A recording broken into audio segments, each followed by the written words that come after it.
And I grew up in a world where overt expressions of that were not acceptable. You weren't allowed to generalize on the basis of race because the assumption was each person is an individual.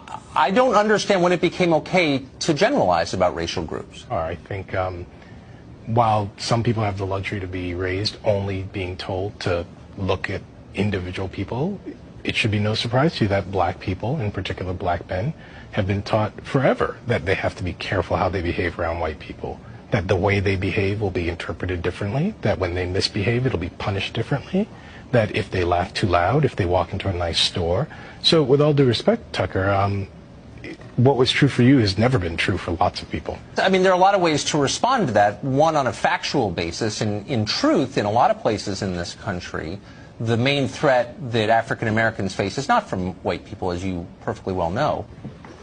So I first want to respond to the first comment. I think is, while it's true that, of course, people of color face threats from other people of color, it's also true that white people face the overwhelming threat from white people. That is, right. People face threats from who they live beside. So That's right. I find exactly. But I think it's fair to point out that we oughtn't be too distasteful and say things like, well, the great threat. It does feed a certain uglier narrative that we don't want. But why does the truth ever feed a, quote, ugly narrative? It is deeply suspicious that people are so quick to say things like the main threat facing African Americans is other African Americans, but you never hear anybody say the main threat facing white people is white people. So you say, for example, I will have to discuss with my boys whether they can truly be friends with white people. History has provided little reason for people of color to trust white people. And the argument I make is, look, in a country where it turns out that when the most vulnerable people of color are under threat, those who they count on are nowhere to be seen. If we have a president who marshals forces of hatred and anger and divisiveness and, frankly, just danger,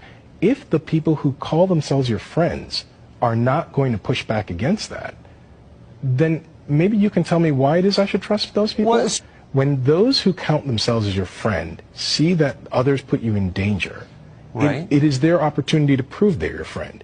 It's fine to be friendly with them, but these are not your friends. We live in a country where we oughtn't pretend that these divides have not consistently been on racial grounds. And we see that over and over and over. That's true. I agree. When black people are in danger from, say, addiction, we get policing. When white people are in danger from addiction, they get rehabilitation.